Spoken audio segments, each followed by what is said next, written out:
हमने किस तरह एक्स को एस में कन्वर्ट किया, सॉल्वेडी इन मोल पर डीएम क्यूब को सॉल्वेडी इन ग्राम पर डीएम क्यूब में कन्वर्ट किया। समझ में आ गया तब क्या ये? समझ में आ गया तब क्या ये?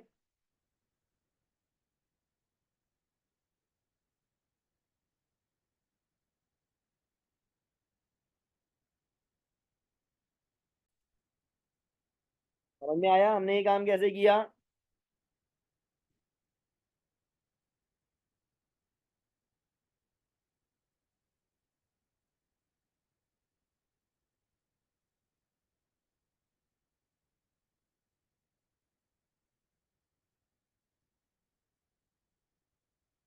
सबको क्लियर है? सबको क्लियर है?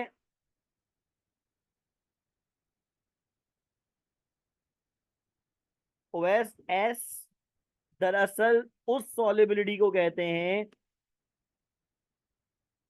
एस उस सॉलिबिलिटी को कहते हैं जो ग्राम पर डीएम क्यूब में हो, ग्राम पर डीएम क्यूब में। ठीक है ना? एक्स मोल पर डीएम क्यूब में हो। मानो हमारे लिए, केमिस्ट्री वालों के लिए एक्स अहम होता है, एस अहम नहीं होता। हमें मोल पर डीएम क्यूब में इंटरेस्ट होता है। अब एक्स हमारे पास क्या है? एक्स हमारे पास कंसंट्रेशन ऑफ सॉल्ट भी है, एक्स हमारे पास कंसंट्रेशन ऑफ आइंस भी है। कैसे? देखो, हमने जब मैग्नीशियम हाइड्रोक्साइड को ब्रेक किया ना, तो इसके ब्रेक करने से हमें मैग्नीशियम आयन मिला और हाइड्रोक्साइड आयन मिला। अब अगर ये मानो एक्स है, तो ये कितना मिला? एक्स मिला। और ये कितना मिला? 2x मिला। है ना? ये एक मैग्नीशियम हाइड्रोक्साइड टूट के एक मैग्नीशियम आयन और दो हाइड्रोक्साइड आयन देता है ना? दो हाइड्रोक्साइड आयन देता है। तो एक्स टूट के कितना देगा? X magnesium ion. और हाइड्रोक्साइड कितने मिलेंगे?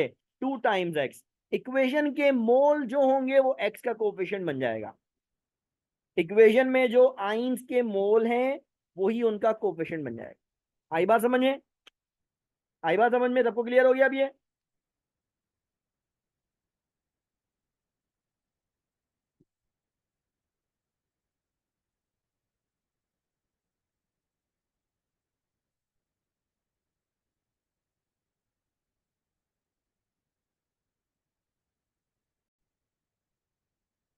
हमारे पास अब ये सवाल है, हम इस सवाल को सॉल्व करेंगे। सवाल में क्या है? 5% वेट बाय वॉल्यूम सोल्यूशन है लेड आयोडाइड का 25 डिग्री सेल्सियस के ऊपर। इसकी सॉलिबिलिटी के हवाले से बात हो रही है। ठीक है ना? अब 5% वेट बाय वॉल्यूम सोल्यूशन है लेड आयोडाइड का। सबसे पहला काम क्या करें भैया? लेड आयोडाइड की आयोनाइजेशन इक्वेशन बनाएं। क्या बनेगी भाई लेड आयोडाइड की ionize equation? Lead iodide ionize होगा, लेड आयन बनेंगे, लेड आयन बनेगा और आयोडाइड आयन बनेगा। ऐसा ही है। अगर ये एक्स है तो ये भी एक्स मिलेगा और ये 2x मिलेगा। फॉर्मूला क्या बनेगा इसका? फॉर्मूला क्या बनेगा इसका? केएसपी फॉर्मूला क्या बनेगा? Concentration of lead ion power 1 multiplied by concentration of iodide ion power 2। General KSP formula क्या बनेगा इसका? लेड आयन के लिए x की पावर 1, आयोडाइड आयन के लिए 2x की पावर 2। सॉल्व करेंगे तो बनेगा 4x3। पुराने जैसा ही है ये, पुराने जैसा ही है। ठीक है ना? अब हमें दिया क्या गया है? हमें दिया गया है परसेंटेज सोल्यूशन। है ना? हमें दिया क्या गया है? Percentage solution. डाटा की अगर हम बात करें, परसेंटेज कॉम्पोजिशन दी गई है। क्या? 5% वेट बाय वॉल्यूम।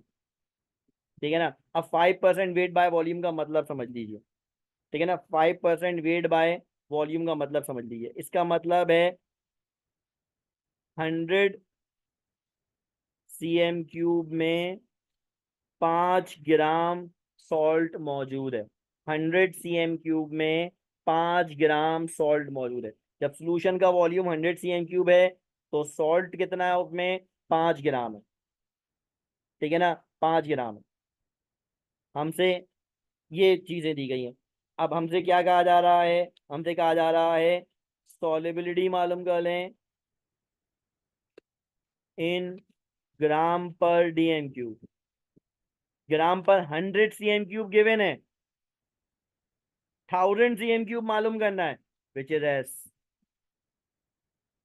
और क्या करना है, मोलैरिटी मालूम करना है, यानी सॉलिबिलिटी इन मोल पर डीएम³ मालूम करना है। बच्चों बात समझ में आई?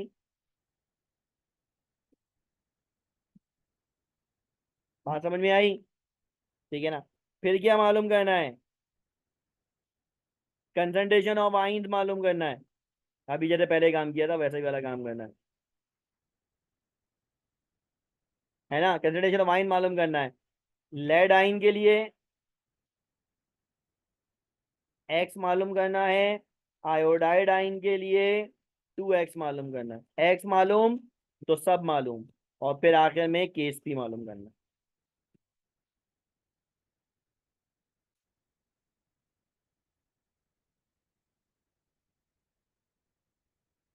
ध्यान में रखें, एक्स मेन फैक्टर है। एक्स मानो इस पूरे जो ना खजाने के दरवाजे की चाबी है। एक्स असल चीज है केएसपी के टॉपिक के अंदर।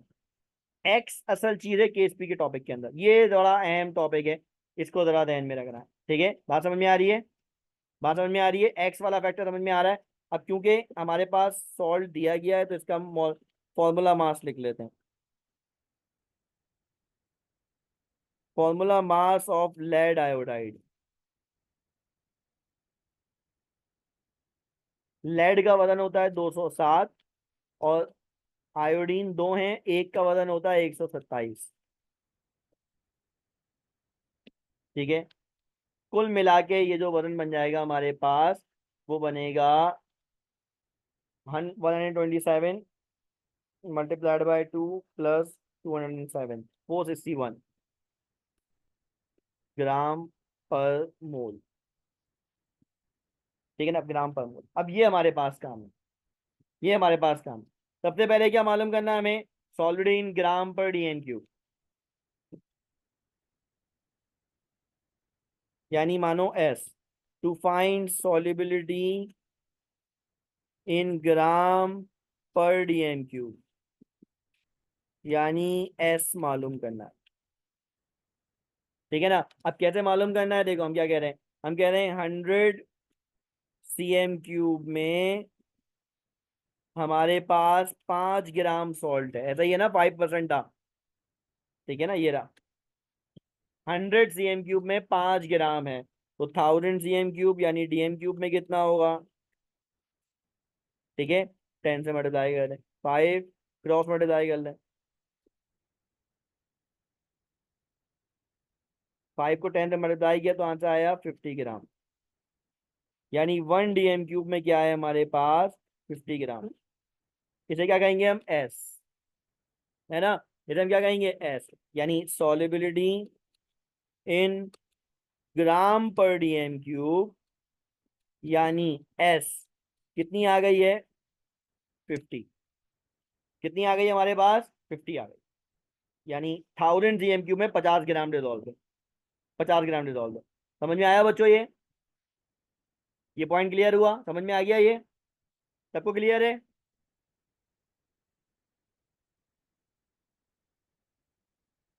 आगे जाएं। अब अगर ये समझ में आ गया, अगर एस मालूम हो गया तो एक्स मालूम कर लें, सबसे आसान चीज होती है। एस मालूम तो आगे का रास्ता चलेगा। क्या मालूम करेंगे, टू फाइंड मोलैरिटी। मोलैरिटी का मतलब होता है एक्स की एक्स वैल्यू मालूम करेंगे। अब एक्स की वैल्यू कैसे मालूम करें, अगर सॉलिबिलिटी इन ग्राम पर डीएम क्यूब गिवन है तो उसे मोल पर डीएम क्यूब में कन्वर्ट करने के लिए फॉर्मूला इस्तेमाल कर सकते हैं हम। क्या, हम कहते हैं X is equals to S divided by formula mass. क्योंकि एस मालूम कर लिया है हमने 50, इसको डिवाइड कर दें 461 फॉर्मूला मास से, तो बताओ जरा आंसर कितना आ रहा है। 50 डिवाइडेड बाय 461, आंसर कितना आ रहा है। एक्स की वैल्यू आ गई बच्चों, एक्स की वैल्यू आ गई हमारे पास 0.108 ग्राम पर डीएम। शाबाश, thank you very much, thank you very much. Huriya Mariam, thank you very much Mariam, thank you. ठीक है, ये आ गए हमारे पास एक्स की वैल्यू।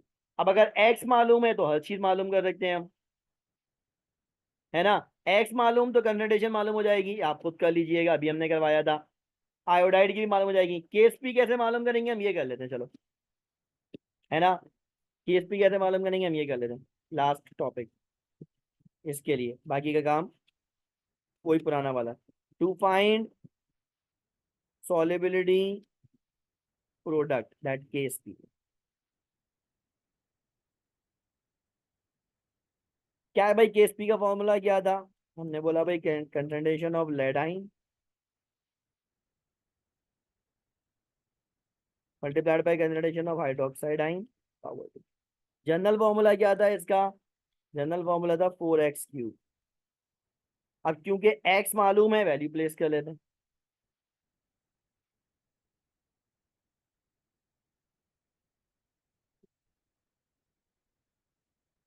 बताओ जरा आंसर क्या आ रहा है।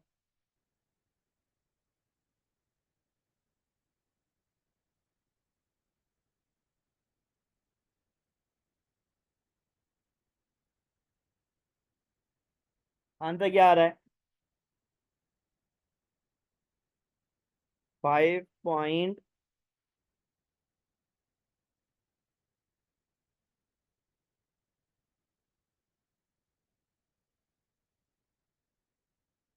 फोर से मल्टीप्लाई भी करना है। 5.038 मतलब 4 कर लेते हैं, एक्सपोनेंशियल -3, है ना। एक्सपोनेंशियल -3, यूनिट क्या होगा इसका, मोल क्यूब पर DM9, मोल क्यूब पर DM। समझ में आया बच्चों।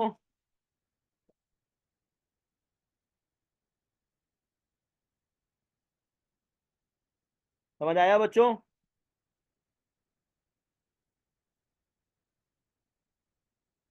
क्लियर हुआ, पॉइंट क्लियर हो गया ये।